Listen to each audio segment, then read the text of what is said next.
check it out. We're back out here on the river. I'm actually fishing below a dam here today. It's a pretty popular spot, but it's popular because there's big fish here.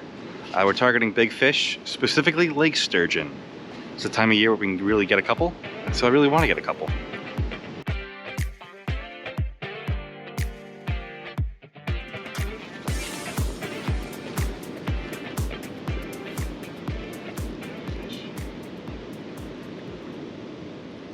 All right, we got a decent sized fish on it right out of the gate. Pretty good. One of the struggles with trying to fish at this area is there's a lot of steep drop-offs with rock, and it's pretty sharp. So it took a second to get him up over the ledge.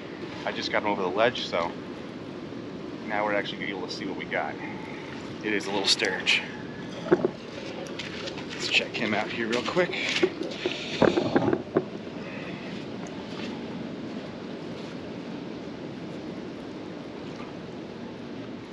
All right, not bad. Decent one right out of the gate. Still sunlight out. We already got a nice one in our hands. Cool. Here she goes. Bolted right off. Don't want to cast too far. Just behind that ledge. Just like that.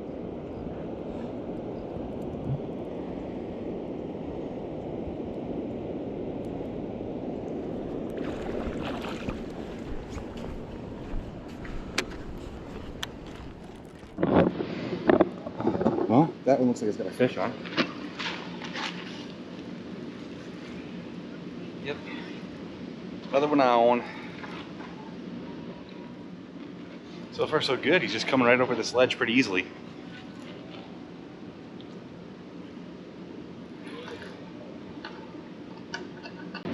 He just got himself hung up. There we go.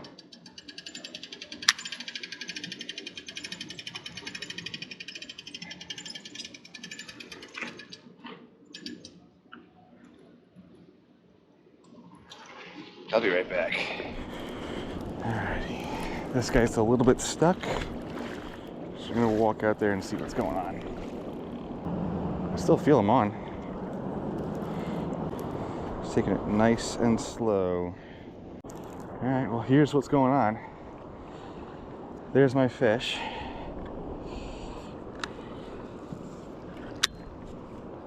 But somehow I am caught on something right here.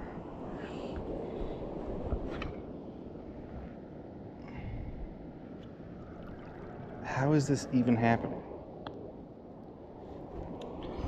Can you see the fish right there?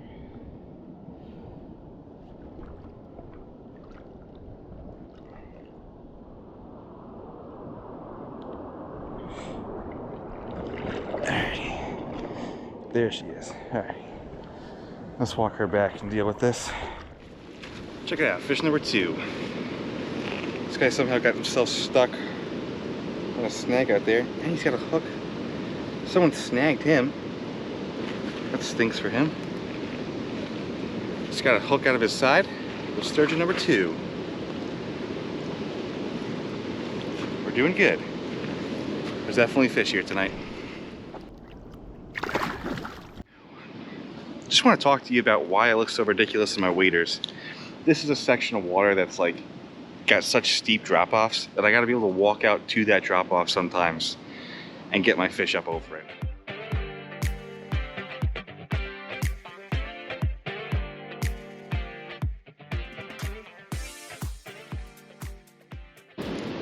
Got another fish on.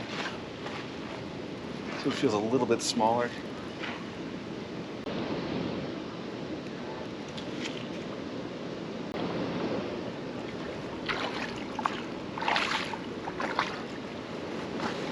Alright, here we go. Sturgeon number 3. Not bad. It's a pretty good bite we got going on tonight. And they're pretty decent size. They're much thicker than they were last weekend. Looking pretty good.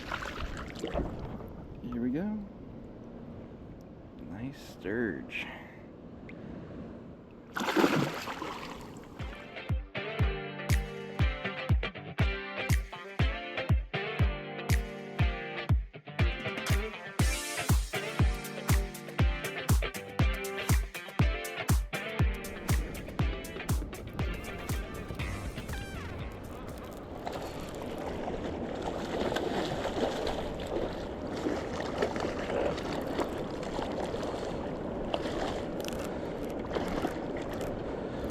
cool.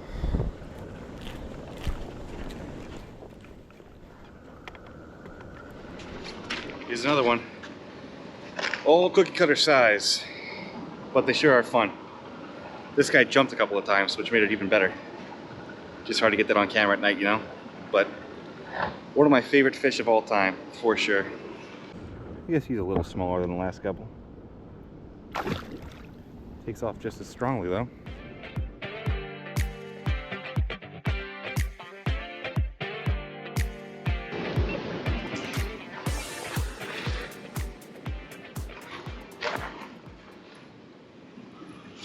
On again. All right, here we go. Another small sturgeon, but I'm actually very happy to catch this guy. I just cut out a makeshift stringer out of his mouth and gills. Someone was gonna try and poach this guy.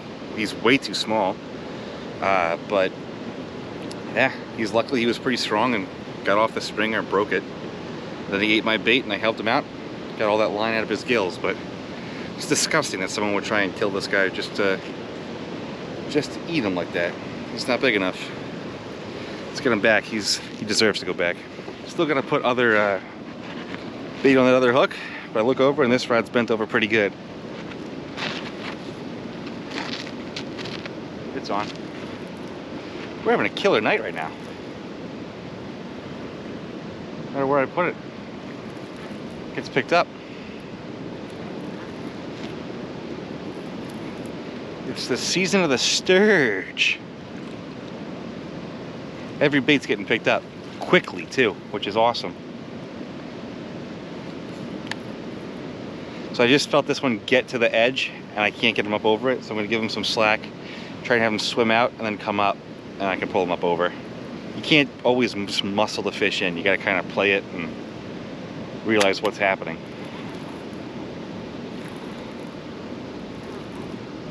There we go.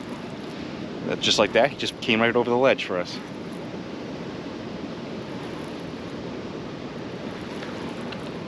This one doesn't feel like a giant, but it's pretty cool that we're getting this many so fast.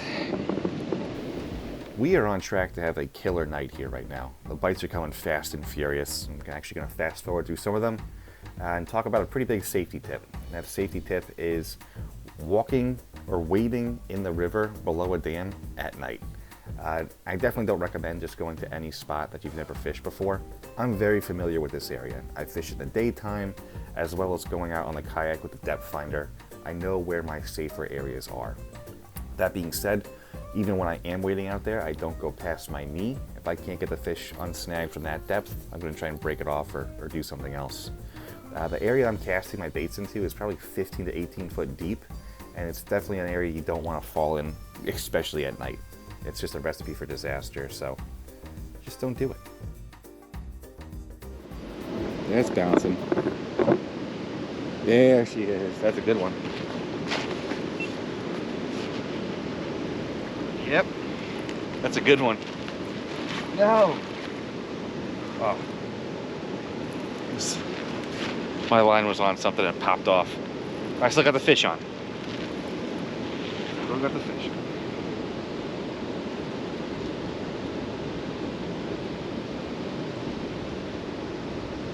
Wow. This guy's taking some line.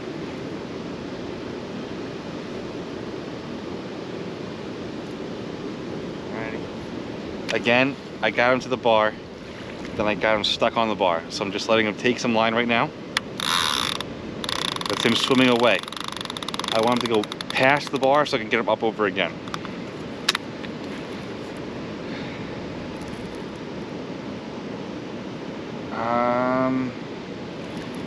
He's coming up a little bit. I think this one might be a little bit bigger.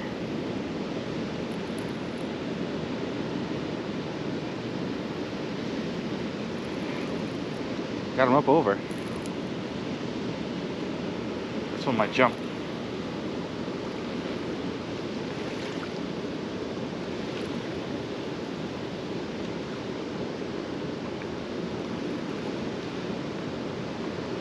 I either have him all wrapped up or he's pretty decent.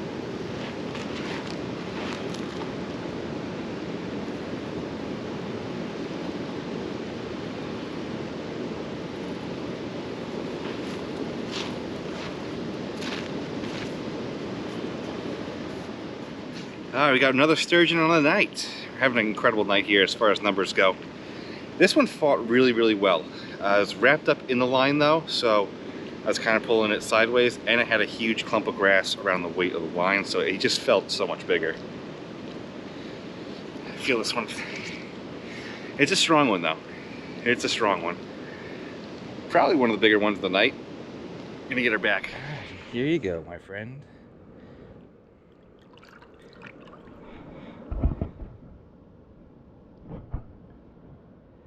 You take off real mean like your friends? No, you're just gonna go off nice and smooth. Alright, real quick, I want to get down and dirty and talk about tackle for the sturgeon that I'm using here tonight. Now if you notice, I'm using a little bit heavier tackle and different tackle than what I have been in some of my previous videos. The reason is I need to use heavy mono to fish this area effectively. This area has so many steep drop-offs, scattered metal, rocks, just sharp things that a braided mainline isn't the best tool for the job. This mono has a little bit of stretch and is much more abrasive resistant than a braided mainline, and just helps catch more fish, bring more fish to the sand, which is what I'm trying to do. Because I'm using this heavier line, I needed to go bigger on my reel. This is a Daiwa Seagate 35, and it's much more commonly used in like saltwater applications, but it handles this heavier, thicker line very well. Casts surprisingly far too, all things considered. Rod, it's a medium heavy 7'6" rod, so just kind of your basic sturgeon rod when it comes to that. But the main thing I wanted to talk about was the mono mainline. A lot of guys like braid. Myself, I like braid more too, but sometimes you got to use mono depending on where you're fishing. Now this gear is a little bit overkill for the size fish that we're catching here tonight, but I know there are giant fish here. I've caught them in the past, and I do not want to be undergunned when it comes to sturgeon. One bite will literally change the entire night. I'm getting hit right now. I'm getting hit right now.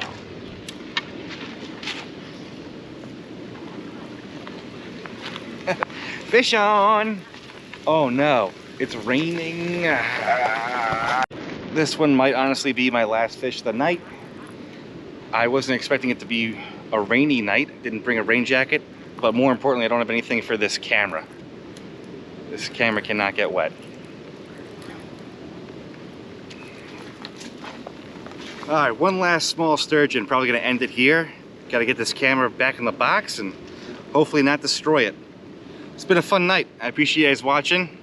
If you like this kind of content, like, subscribe, all that kind of YouTube goodness. And catch you guys next time when we're back on the water. Thanks for watching.